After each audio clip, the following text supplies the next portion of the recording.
And today's session, I'm going to discuss the remaining part of the preposition, that is of phrase prepositions. And yesterday, I discussed how and what type of question examiner is asking on the basis of phrase preposition. ठीक है, आज मैं कुछ आपको phrase बताऊंगा जो आपके examination में पूछे जाते हैं, किस तरह से पूछे जाते हैं। See students,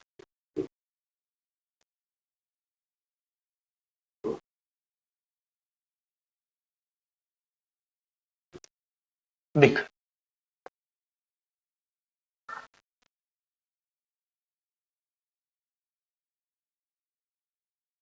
bring up,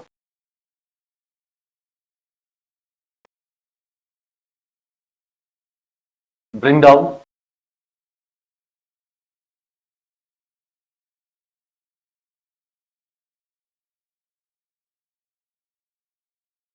carry on, carry out,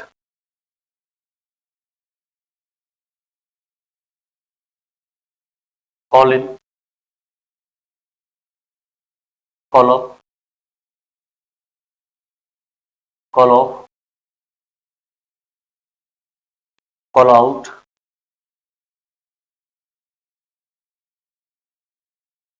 run out,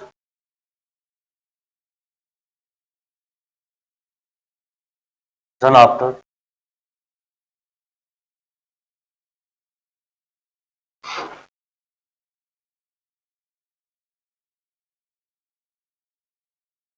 take down, take of,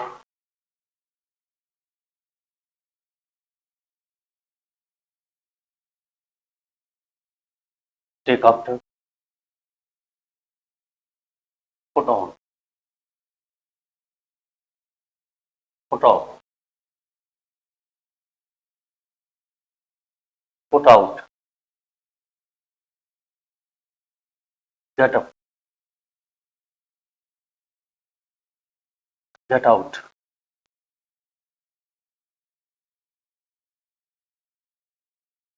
get away,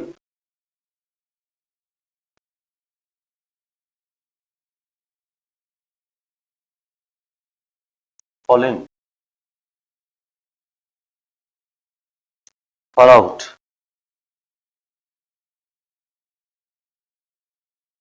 stand of,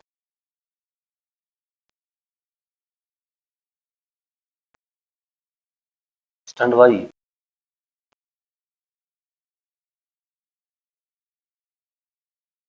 और देखिए स्टूडेंट्स, मेकअप,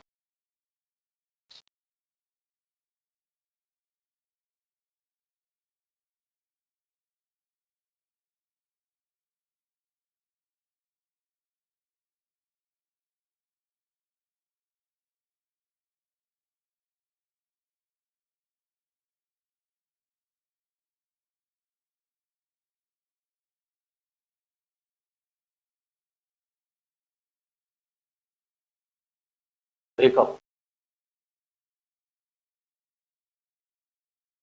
ब्रेक डाउन,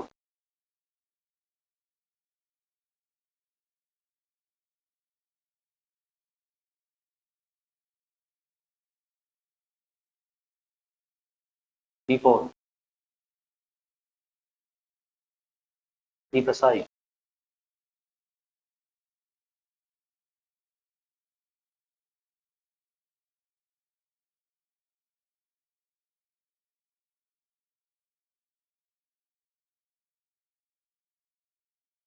इससे पहले इनको डिस्कस कर लेते हैं स्टूडेंट्स, फिर बताएंगे आपको। When we talk about the bring up, student, ये सब फ्रेज है, इस तरह से आपको पता चलेगा कि कैसे इनके मीनिंग चेंज होते हैं एक फिक्स प्रीपोजिशन लेने के बाद में। ठीक है, तो when we talk about the bring up students, आप तो जनरली ये बोलेंगे ब्रिंग का मतलब लाना, अप का मतलब ऊपर लाना। ठीक है, but when we talk about students bring up,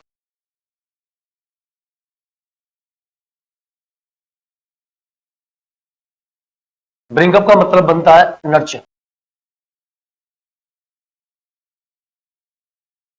nurture, nurture का मतलब क्या होता है?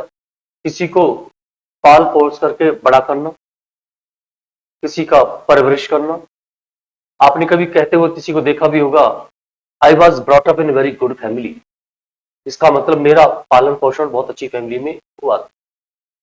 ठीक है, तो meaning of bring up is known as nurture, और नर्चर का मीनिंग होता है किसी का पालन पोषण करना।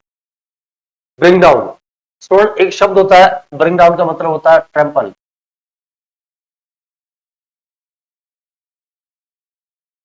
ट्रैम्पल का मीनिंग बनता है किसी भी चीज को अपने पैरों के तले कुचल देना। कभी कभी आपने देखा होगा, कभी देयर इज स्टैम्पीड, स्टैम्पीड का मतलब भगदड़ होती है, तो कुछ व्यक्ति गिर जाते हैं और व्यक्ति उनके ऊपर होके ही निकलते रहते हैं, भागते रहते हैं, और वो आदमी की डेथ हो जाती है। तो उसी फिनोमेना को क्या बोलते हैं हम? Bring down. या फिर कोई भी चीज आपने अपने पैरों के तले कुचल दी, उसको भी क्या बोलते हैं? ब्रिंग डाउन बोलते हैं। If we talk about the carry on, ठीक है, कैरी ऑन का मतलब आपने कभी सुना होगा, कैरी ऑन का मीनिंग बनता है कंटिन्यू। कंटिन्यू, और कंटिन्यू का मतलब क्या बनता है? जारी रखना। किसी भी चीज को गो ऑन, किसी भी चीज को कीप ऑन, कंटिन्यू रखना, उसको क्या बोलते हैं हम? Carry. Carry out students, carry out के दो मीनिंग होते हैं। एक तो आपके पास होता है obey the orders,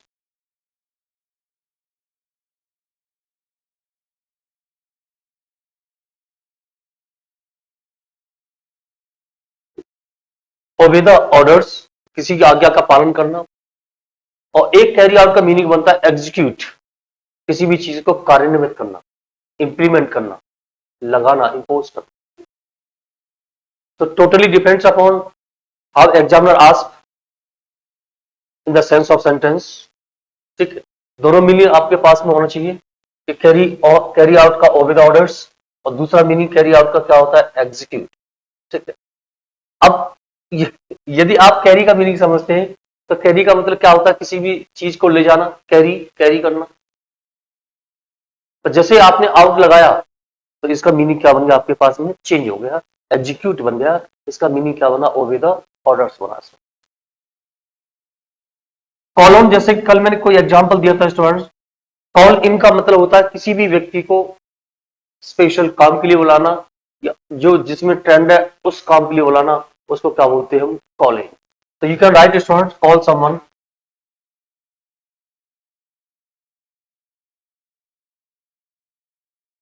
call someone for his particular work,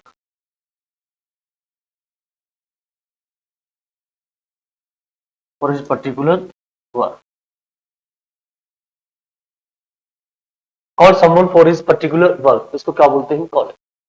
यदि हम कॉल अप बोलते हैं students, call up special phrase होता है कि जब हम किसी व्यक्ति से फोन पे बातें करते हैं, उसको क्या बोलते हैं हम? Call up. काफी यूज भी करते हैं, please don't call me up now, I am busy, I will call you up later on. तो call up specially speaking over the phone, speaking on the phone, आपके पास क्या आता है? कॉल अप आता है। Call off students, call off का मतलब बनता है सीज। कॉल ऑफ का मीनिंग क्या बनता है? सीज। सीज किसको बोलते हैं भाई? सीज आपके पास में एक सीज तो ये भी होता है, और एक आपके पास में सीज ये भी होता है, सीज। इसका मतलब तीनों आपके पास क्या बने? होमोफोन्स। आवाज क्या है? सेम। स्पेलिंग क्या है? अलग अलग। मीनिंग क्या है? अलग अलग। उनको क्या बोलते हैं? होमोफोन्स। तो homophones are the words which produce the same sound, but they are different in spelling and they give the different meaning. इसके are known as homophones. अब जरा ये बताओ स्टूडेंट्स, इस चीज का मतलब होता है किसी भी व्यक्ति की डेथ हो गई, बोलते हैं उसका हार्ट क्या हो गया? सीज हो गया। मेरी गाड़ी का इंजन क्या हो गया? सीज हो गया। बॉर्डर पर फायरिंग क्या हो गई? Cease, cease fire. इसका मतलब होता है सीज। अब इसका बोलते हैं, आपने कभी देखा होगा कि कुछ कंपनीज की स्ट्राइक्स होती हैं, और जिस दिन स्ट्राइक खत्म होती है तो आप क्या बोलते हो? The strike have been called off, strikes have been called off. इसका मतलब स्ट्राइक्स का आज क्या हो गया? एंड हो गया। उसको क्या बोलते हैं? सीज बोलते हैं। तो सीज का मतलब एंड भी होता है, सीज का मतलब फिनिश भी होता है। ठीक है, कॉल ऑफ। यदि हम बात करते हैं SEIZE सीज, पुलिस वालों ने मेरी गाड़ी को क्या कर दिया, सीज कर दिया। इसका मतलब, इस चीज का मतलब क्या बनता है, इंपाउंड। इसका मीनिंग आपके पास क्या बनता है, इंपाउंड। या फिर दूसरा मीनिंग आपके पास क्या बनता है, कन्फिस्केटेड।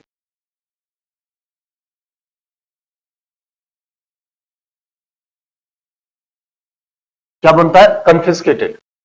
तो meaning of confiscated, meaning of impound, ये मीनिंग आपके पास क्या बनता है, सीज। इसका मीनिंग बनता है, सीज बनता है। यदि हम बात करते हैं इस चीज के बारे में, SIEGE सीज, इसका मतलब आपके पास, सीज का मतलब होता है किसी भी व्यक्ति को चारों तरफ से घेरना। किसी भी व्यक्ति को चारों तरफ से घेरना, इसका मीनिंग क्या बनता है आपके पास में, ये सीज बनता है। ठीक है, तो ये सीज क्लियर हो गया। इनका तीनों का आपके पास में आवाज सेम है, इसी वजह से they come under the category of the homophones. किस कैटेगरी में आते हैं, होमोफोन्स की कैटेगरी में ये सब आते हैं। तो क्लियर हो गया कॉल ऑफ का मीनिंग क्या होता है, सीज। अब समझ सकते हो कि केवल केवल फिक्स प्रीपोजिशन की वजह से मीनिंग आपका क्या हो रहा है, चेंज हो रहा है। और इस मीनिंग चेंज होने की वजह से आपके पास इसको क्या बोलते हैं, फ्रेज बोलते हैं। Then we talk about the call out. हाँ, कॉल आउट। तो कॉल आउट का मतलब होता है किसी भी व्यक्ति को उसके नाम से लेकर के बुलाना, उसको क्या बोलते हैं हम, कॉल आउट बोलते हैं। Student, when we talk about the run out, ये बताएं, रन आउट टर्म आपने काफी देखी होगी, काफी सुनी होगी इन क्रिकेट मैच। जब एक बैट्समैन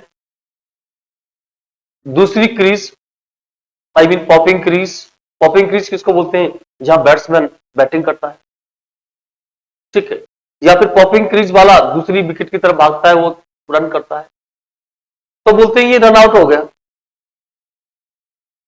तो टर्म कहां से है, क्यों रन आउट हुआ। आप तो ये बोलते हो कि भाई वो उस क्रीज तक पहुंच नहीं पाया। अरे क्यों नहीं पहुंच पाया, कि किसकी कमी थी, बिकॉज शॉर्टेज ऑफ टाइम। क्या बोलते हो उसको, शॉर्टेज ऑफ टाइम। सो कभी आप एग्जामिनेशन में अपियर करते हो तो आपके इंस्ट्रक्टर्स, आपके इन्विजिलेटर्स, वो भी ये बोलते हैं, किसी gentleman, your timing is running out, please make it fast. Your time is running out, इसका मतलब किसकी कमी है, शॉर्टेज ऑफ टाइम।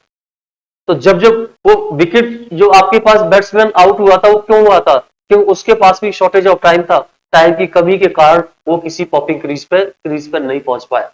तो जब जब आपके पास में रन आउट आता है, रन आउट का मतलब क्या होता है, शॉर्टेज ऑफ टाइम, शॉर्टेज होता है। आप ये भी से बोलते हो कि now days I am running out of money, now days I am running out of money. तो इसका मतलब आपके पास किसकी कमी है, पैसे की कमी है।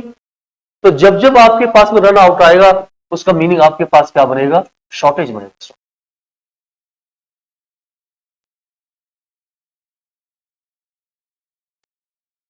क्या बनेगा आपके पास में, शॉर्टेज बनेगा। ठीक है, यदि हम बात करते हैं कॉल ऑन स्टूडेंट्स, पहले रन आफ्टर देख लो। रन आफ्टर का मतलब बनता है चेज। क्या बनता है, chase. We can say the dog always runs after cat. इसका मतलब डॉग्स किसको चेज करते हैं, बिल्ली को चेज करते हैं। तो जब जब आपके पास में रन आफ्टर आता है, उसका मीनिंग क्या बनेगा, चेज बनेगा। क्या बनेगा इसका, चेज, मतलब किसी का पीछा करना। यदि हम बात करते हैं call on students, call on का मतलब बनता है शॉर्ट विजिट।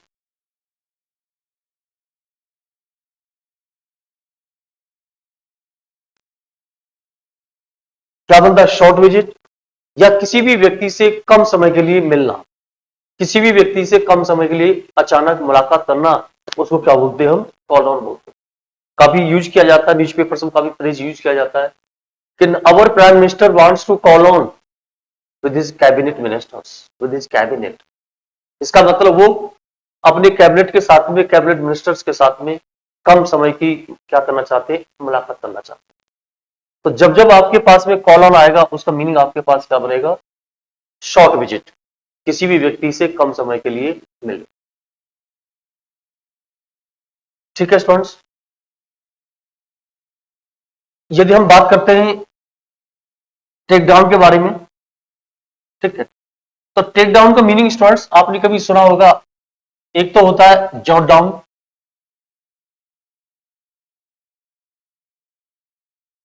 जॉट डाउन, या फिर इसका मतलब बनता है राइट डाउन,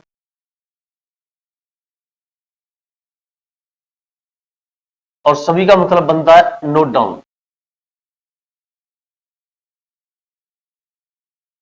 और इन सबको क्या बोलते हैं हम? राइट डाउन, लिखना।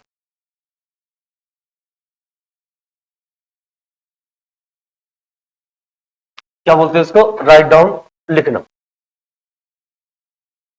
ठीक है, इनको इरेज कर देता हूं।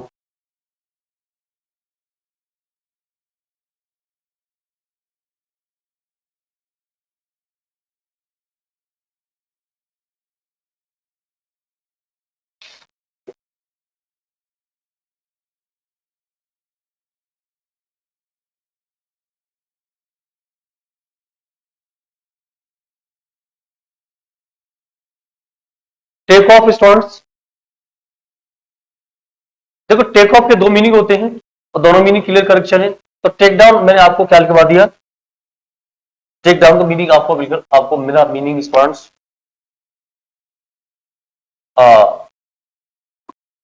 Write down.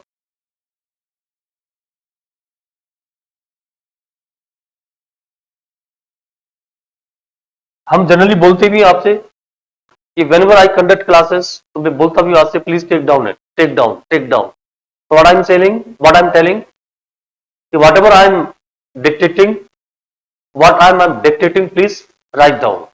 तो टेक डाउन का मतलब क्या होता है? लिखना। टेक ऑफ के दो मीनिंग होते हैं, दोनों मीनिंग क्लियर करके चले स्टूडेंट्स। एयरक्राफ्ट, एरोप्लेन, क्या होता है? टेक ऑफ होता है। क्या होता है? टेक ऑफ होता है। तो स्टूडेंट जब कभी भी कोई भी चीज, may be aeroplane, may be anything, जब ग्राउंड को छोड़ती है तो उसके लिए शब्द आपके पास क्या आता है? टेक ऑफ आता है। तो टेक ऑफ का मतलब होता है आपके पास जमीन से या जमीन को छोड़ना। तो you can write in simple language leaving the ground.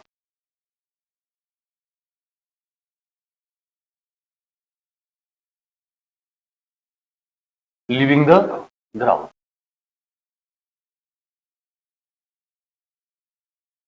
Leaving the ground. और दूसरा मीनिंग स्टूडेंट्स आपने कभी देखा होगा, आप जब किसी भी ऑफिस में जाते हो तो ऑफिस में गेट पे लिखा रहता है कि before entering the office please take off your shoes. Take out नहीं, टेक ऑफ योर शूज। तो किसी भी चीज को अपनी बॉडी से रिमूव करना। हम ये भी बोलते हैं please be outside, I am taking off my clothes. तो टेकिंग ऑफ माई क्लॉथ्स का मतलब क्या है? Removing the clothes from our body. तो जब मैं शूज के बारे में बताया था, लिखा रहता है टेक ऑफ योर शूज, इसका मतलब आप अपने जूते उतारें। Please be outside, I am taking off my clothes, इसका मतलब मैं अपने कपड़े उतार रहा हूं, प्लीज बी आउटसाइड। उसको क्या बोलते हैं हम? Take off. तो आप दूसरा मीनिंग और दोनों ही मीनिंग क्लियर है स्टूडेंट्स।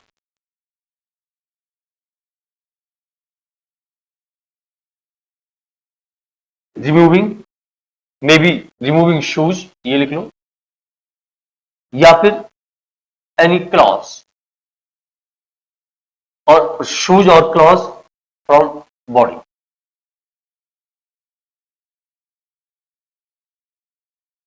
ठीक है, रिमूविंग शूज या क्लॉथ्स फ्रॉम अवर बॉडी, उसको क्या बोलते हैं हम? Take after.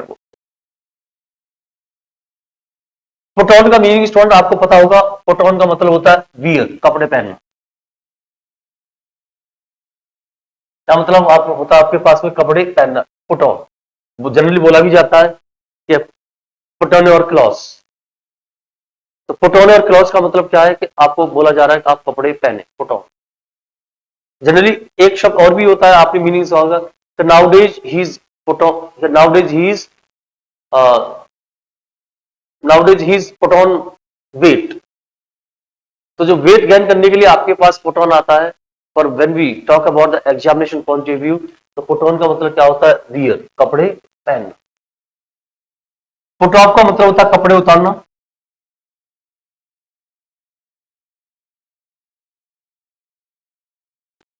Removing the clothes,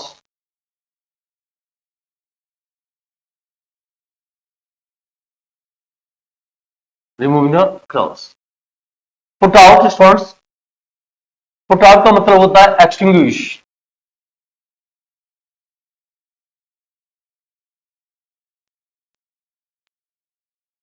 क्या मतलब बनता है? एक्सटिंग्विश। और एक्सटिंग्विश का मतलब क्या होता है? आग बुझाना। हम ये बोलते हैं please put out the light, ठीक है। पुट आउट द लाइट का मतलब क्या बोलते हैं हम? लाइट को आप बंद कर। तो पुट आउट का मतलब दोनों मीनिंग क्लियर रखें। क्या बोलते हैं? एक्सटिंग्विश। और एक्सटिंग्विश का मतलब होता है आग को बुझाना। गेटअप, गेटअप के दो मीनिंग होते हैं स्टूडेंट्स। एक तो गेटअप का मतलब आप यूज करते हो लीविंग द बेड।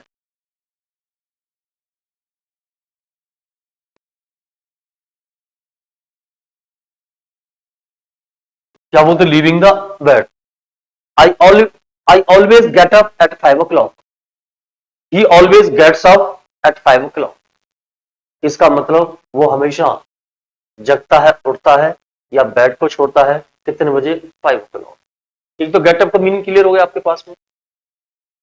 तो दूसरा मीनिंग आपने सुना होगा कि यदि आप ये कपड़े पहनेंगे तो आपका गेटअप काफी अच्छा लगेगा। यदि आप इस प्लेस पे इस तरह से इसको डेकोरेट करेंगे तो इसका गेटअप क्या काफी अच्छा है, ठीक है। तो वो जो गेटअप होता है स्टूडेंट्स, उसके इसका दूसरा मीनिंग भी आपके पास क्या बनता है? डेकोरेट बनता है। दूसरा मीनिंग आपके पास क्या बनता है? डेकोरेट बनता है, ठीक है। तो ये चीज अब एग्जाम में दोनों ही मीनिंग पूछ सकता है, ठीक है। और दोनों का मीनिंग मैंने आपको बता दिया है, गेटअप का लीविंग द बेड या फिर आपके पास में डेकोरेट, ठीक है। और भी शॉर्ट फ्रेज देख लो।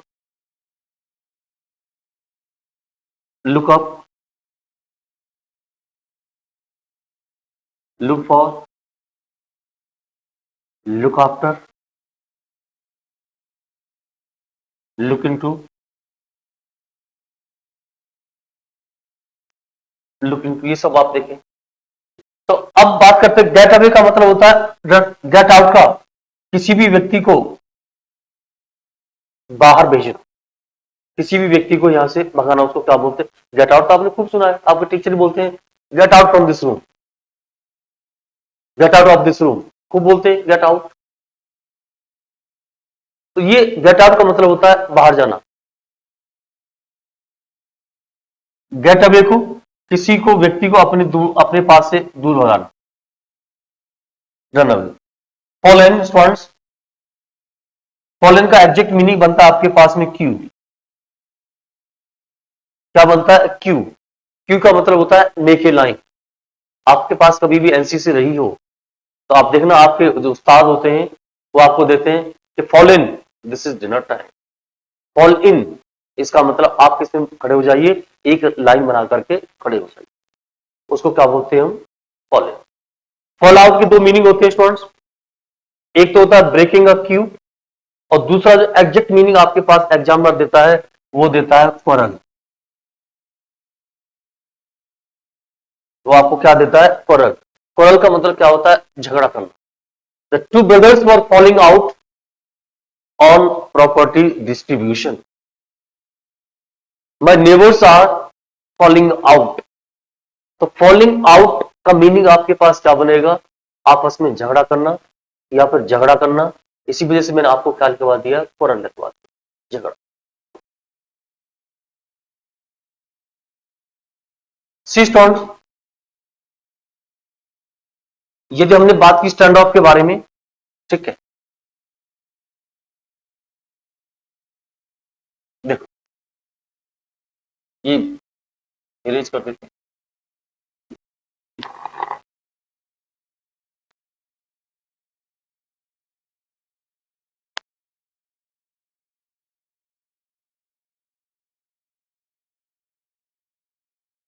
मीनिंग ऑफ स्टैंड ऑफ, आपने कभी सुना होगा कॉन्फ्रंट।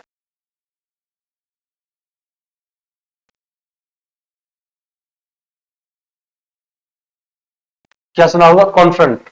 कन्फ्रंट का मीनिंग क्या बनता है आपके पास में? कन्फ्रंट का मतलब भी क्या होता है? आपस में मनमुटाव या झगड़ा। Stand off, there is stand off between two person. There is stand off between India and Pakistan, there is stand off between two countries, आप कुछ भी यूज कर सकते हो। तो स्टैंड ऑफ का मतलब होता है आपस में लड़ाई झगड़ा करना या फिर कन्फ्रंट करना, आपस में झगड़ा। Stand by students, stand by का एग्जामिनेशन पॉइंट ऑफ व्यू आपके पास क्या मिलता है, सपोर्ट मिलता है। क्या मिलता है, सपोर्ट मिलता है। ठीक है। मेकअप, सबको पता है मेकअप, मेकअप के भी दो मीनिंग होते हैं। एक मेकअप का मतलब होता है कंप्लीट करना। सपोज आपकी ट्रेन लेट है तो आप क्या बोलते हो, my train will makeup this time.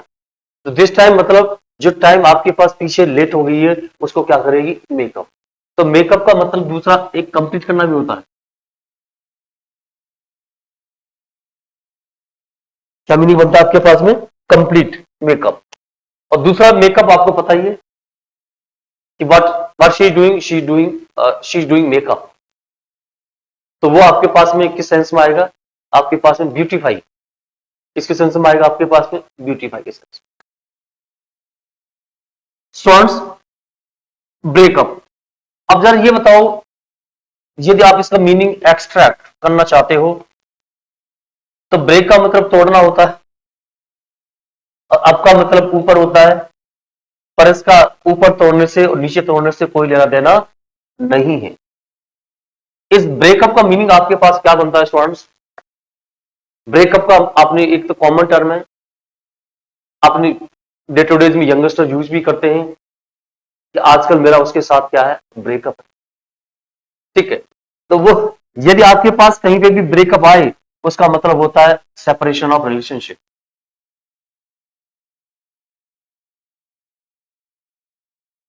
Separation of relationship, separation of relationship, separation of relationship क्या बोलते हैं इसको, ब्रेकअप। यदि हमने ब्रेक डाउन बोलते हैं, स्टूडेंट्स आपकी क्लास स्टार्ट होती है 6 o'clock और suppose you reach here 6:30 and I ask you, see gentleman why are you late. तो आपने मुझे जवाब दिया कि sir my vehicle has broken down. Broken, break की क्या है, थर्ड फॉर्म, ब्रोकन डाउन। इसका मतलब मैं ये थोड़ी सोचूंगा कि आपकी गाड़ी पीसेस में ब्रेक होगी। जो ब्रेकडाउन आपके पास फ्रेज होता है उस ब्रेकडाउन का मतलब होता है फेलियर ऑफ मैकेनिज्म। आपकी गाड़ी क्या हो गई, खराब हो गई। आप कभी भी देखना स्टूडेंट्स कि जब कुछ व्हीकल्स, कुछ गाड़ियां, कुछ बस जब वो खराब हो जाती हैं तो एक समय में वो सड़क के पास में, रोड के पास में खड़ी कर देते हैं और उसमें लाइट ग्लो होती है, उसमें लिखा रहता है ब्रेकडाउन। तो आपको कभी भी व्हीकल खराब होता है तो प्लीज डोंट से खराब हो गया, आप क्या बोलेंगे, मेरा व्हीकल क्या हो गया, ब्रेकडाउन हो गया। तो इस ब्रेकडाउन का मतलब आपके पास क्या है, फेलियर ऑफ मैकेनिज्म।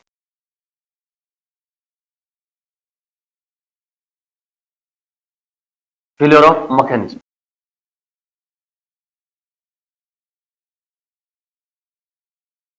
क्या बनता है, फेलियर ऑफ मैकेनिज्म। ठीक है।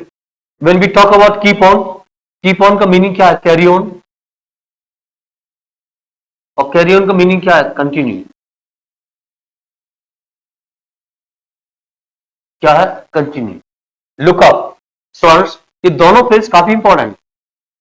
यदि हम लुकअप और लुक फॉर के बारे में बात करते हैं, इन दोनों का मीनिंग क्या बनता है, सर्च बनता है। क्या बनता है, सर्च बनता है, खोज करना बनता है। बट दोनों के यूजेस में काफी अंतर है और उस डिफरेंस की वजह से एग्जामिनर इनको पूछता है। ठीक है। तो आप इसको क्लियर करना कि कब लुक के बाद अप आएगा, आपको कब लुक के बाद में फॉर आएगा, वेरी इंपॉर्टेंट। स्टूडेंट्स यदि कोई भी चीज, even you take the example of meaning, यदि आप if you search out the meaning of any word in the dictionary और if I say see gentleman what are you doing, तो you have to say, you have to reply I am looking up the meaning of so and so word in dictionary. तो किसी भी चीज को book के अंदर खोजना, book के अंदर रेफर करना, उसके लिए आपके पास फ्रेज क्या आता है, लुकअप आता है। आपके पास में figurative meaning, common meaning search बनेगा, पर किसी भी चीज को रेफर करना, किसी भी चीज को बुक के अंदर देखना, उसके लिए आपके पास वर्ड क्या आता है, लुक अप आता है।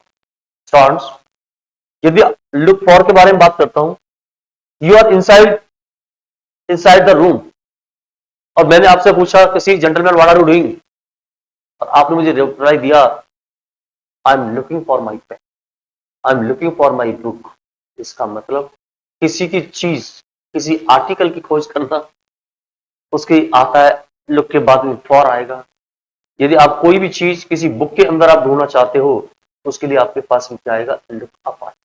तो totally depends upon the sense of the sentence. If examiner किसी चीज को बुक के अंदर खोजने के लिए बोलता है तो आप लुक के बाद अप लगाएंगे। यदि किसी आर्टिकल को आप खोजना चाहते हो तो आप लुक के बाद में क्या लगाएंगे, फॉर लगाएंगे। Very important. Look after, when we talk about look after, जब जैसे आफ्टर आपके पास लुक के बाद आता है स्टूडेंट्स, तो लुक आफ्टर का मीनिंग क्या बनता है, केयर। क्या बनता है आपके पास में, केयर।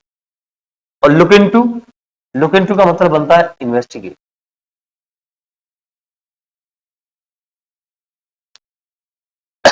क्या बनता है, इन्वेस्टिगेट।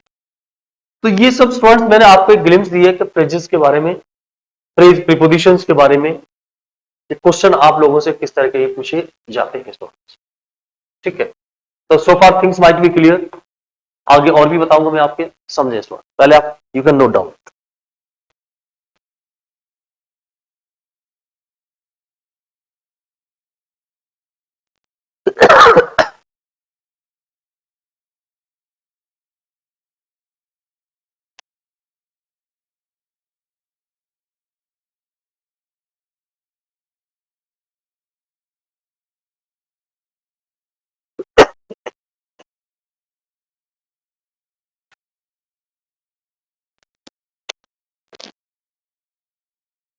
नेक्स्ट स्टूडेंट सी,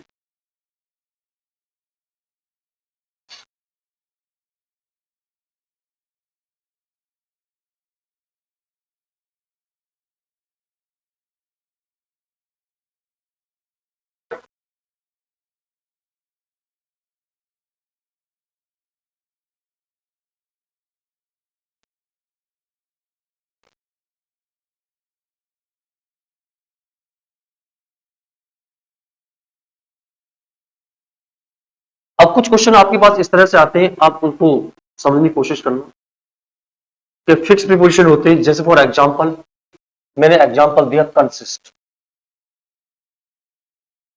और मैंने एग्जांपल दिया कंप्राइज। क्या एग्जांपल दिया, कंप्राइज, और एग्जांपल दिया कंसिस्ट। ठीक है स्टूडेंट्स, कंसिस्ट एक ऐसी वर्ब है कि जो हमेशा आपके पास में प्रीपोजिशन ऑफ लेती है, और कंप्राइज और कंप्राइज आपके पास में ऐसी वर्ब है जिसके बाद में कभी ऑफ प्रीपोजिशन नहीं है। मैंने एग्जांपल दिया my class, my class consist of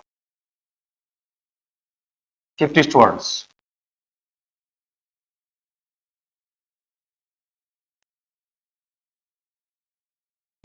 my class consist of 50 students. अब मैंने आपके पास क्या लगाया, कंसिस्ट, कंसिस्ट के बाद क्या लगाया, ऑफ स्टूडेंट्स। हम इसको ये भी लिख सकते हैं, my class comprises, my class comprises 50 students.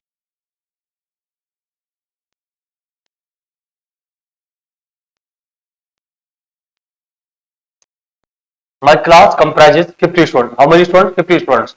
So generally, it's the habit of the person, and the people got accustomed to use of after the comprise. But grammar doesn't accept it.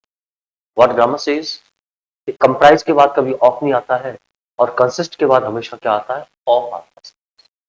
Question repeatedly पूछा जाता है examination, और पूछने का मकसद ही मैंने आपको बता दिया। इन कॉलोक्वियल लैंग्वेज, बोलचाल की आम भाषा में पीपल हमेशा हैबिचुअल हो जाते हैं किसके लिए, कंसिस्ट के बाद ऑफ यूज करने के लिए, और कंप्राइज के बाद भी ऑफ यूज करने के लिए। पर कंसिस्ट के बाद हमेशा ऑफ आएगा और कंप्राइज के बाद कभी ऑफ नहीं आएगा। नेक्स्ट, यहां तक क्लियर स्टूडेंट्स। यदि हम बात करते हैं, आगे देखें, ये भी क्वेश्चन आपके पास आता है। Waiting,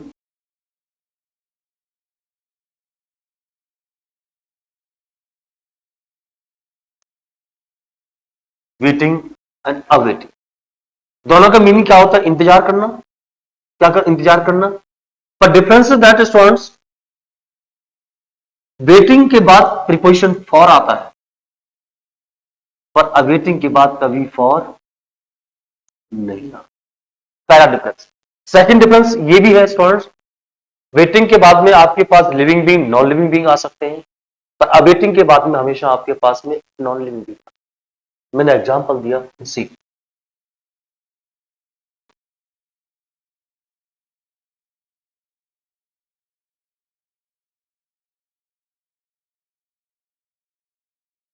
I am waiting,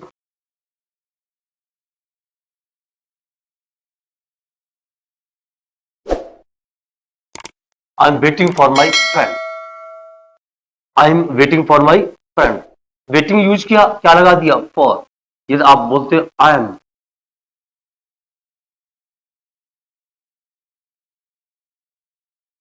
awaiting, I am awaiting the result, I am awaiting the result.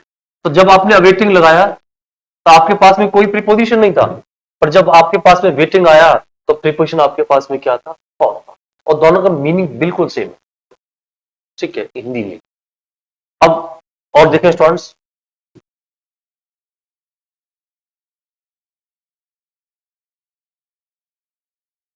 देखो ये भी चीज आती है, डिस्कस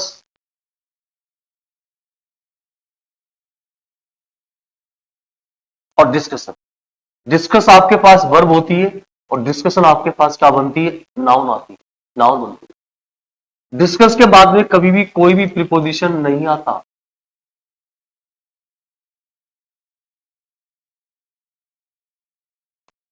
और डिस्कशन के बाद में प्रीपोजिशन ऑन भी आ सकता है और अबाउट भी आ सकता है। हमने बोला I will discuss this matter, I will discuss this matter, और हमने बोला we will have the discussion on this matter. तो जब डिस्कस आपके पास में वर्ब होती है, उसके बाद में कभी कोई प्रीपोजिशन नहीं आता है। जब डिस्कशन आपके पास में नाउन होती है तो उसके बाद में ऑन और अबाउट दोनों प्रीपोजिशन आपके पास आते हैं।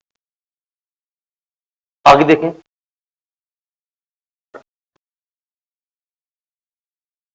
एक क्वेश्चन आपके पास इधर से भी आता रहता है, अटैक।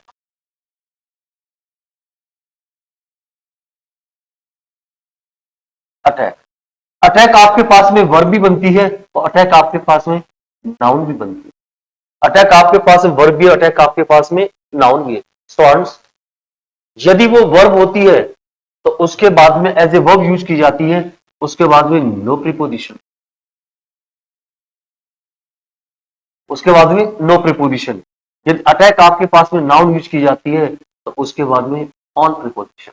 मैंने एग्जांपल दिया, see the terrorist have attacked, the terrorist have attacked this building, terrorists have attacked the building, और terrorists have done an attack on this building।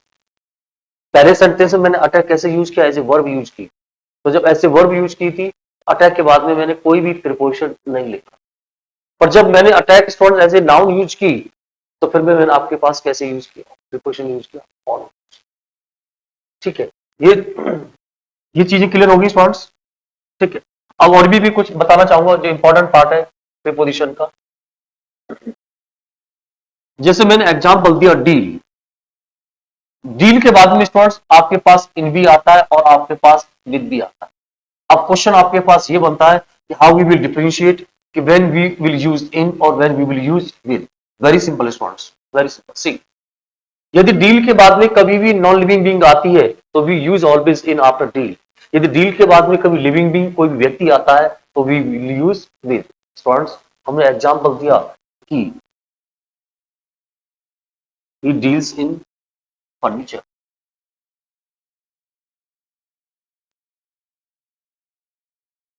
he deals in furniture, he deals in medicine, he deals in components। और आपके पास में क्या है? he deals he will deal with he will deal with them. He will deal with them. He will deal with them. Students, he will deal with them. जब आपके पास में डील के बाद में क्या आया, प्रोनाउन आया, या फिर he will deal with Mahesh, low he will deal with Mahesh, Mahesh व्यक्ति आया, देन भी आपके पास पर्सनल प्रोनाउन है, तो आपने डील के बाद क्या लगा दिया, विद लगा दिया। यदि डील के बाद में कोई भी नॉन लिविंग बीइंग आती है तो आपने क्या लगा दिया, इन लगा दिया। तो ये चीजें you have to bear in your mind students कि एग्जामिनर क्या देता है, व्यक्ति देगा तो प्रीपोजिशन आपके पास में इन भी देगा, द प्रीपोजिशन आपके पास में विद भी देगा, then you have to decide, you have to take the rational decisions कि आपके पास इन आएगा या फिर आपके पास में विद आएगा। तो totally depends upon the formation of sentences, the totally depends upon the sense of the sentences, तो what preposition you are suppose to use it. ये आपके पास क्वेश्चन सेम आते हैं, डायरेक्टली आते हैं आपके पास में, ठीक है। अब जैसे मैंने एग्जांपल दिया और भी देखें स्टूडेंट्स, जैसे for example agree, for example agree, agree के बाद में आपके पास विद भी आता है और एग्री के बाद में आपके पास टू भी आता है। यदि हमने बात की एंग्री, एंग्री, एंग्री के बाद में विद भी आता है और एंग्री के बाद में एट भी आता है। तो हम हाउ वी विल डिसाइड कि when we will use with and when we will use to, very simple story. Agree के बाद कोई भी व्यक्ति आता है तो हम यूज करते हैं विद, एग्री के बाद कोई भी नॉन लिविंग बीइंग आती है या उस ह्यूमन एक्ट आता है तो हमेशा हम क्या यूज करते हैं, टू यूज करते हैं। मैंने एग्जांपल दिया, I am always agree, I am always agree with him, agree with him. मैं नहीं बोलता आई डू नॉट,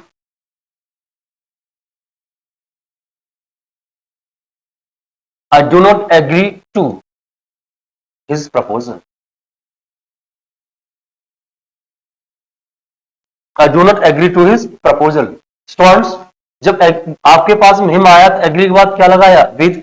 जब एग्री के बाद में प्रपोजल आया तो मैंने क्या लगाया, टू लगाया। तो इस तरह के क्वेश्चन भी आपके पास एग्जामिनेशन में आते रहते हैं, क्योंकि ये फिक्स प्रीपोजिशन होते हैं और डिपेंड्स करता है इसका ऑब्जेक्ट के ऊपर, डिपेंड करता है एक्शन के ऊपर, डिपेंड करता है सेंस ऑफ द सेंटेंस के ऊपर। कोई दिक्कत यहां तक students? Next,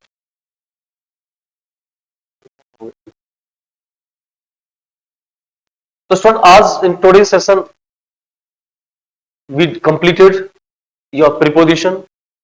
I think we discussed in 3 sessions, but I have not left any preposition जो आपके सामने डिस्कस नहीं किया हो। तो आई होप आपको प्रीपोजिशन क्लियर हो गया होगा, सिंपल, कंपाउंड और आपके पास में फ्रेज प्रीपोजिशन, ठीक है। In case if you have any doubt regarding the preposition, you can contact, you can discuss with me, ठीक है। तो you can discuss these things, these preposition with me. तो कोई भी दिक्कत आती है तो I am always ready to discuss. Thank you students. We'll take a leave till next session.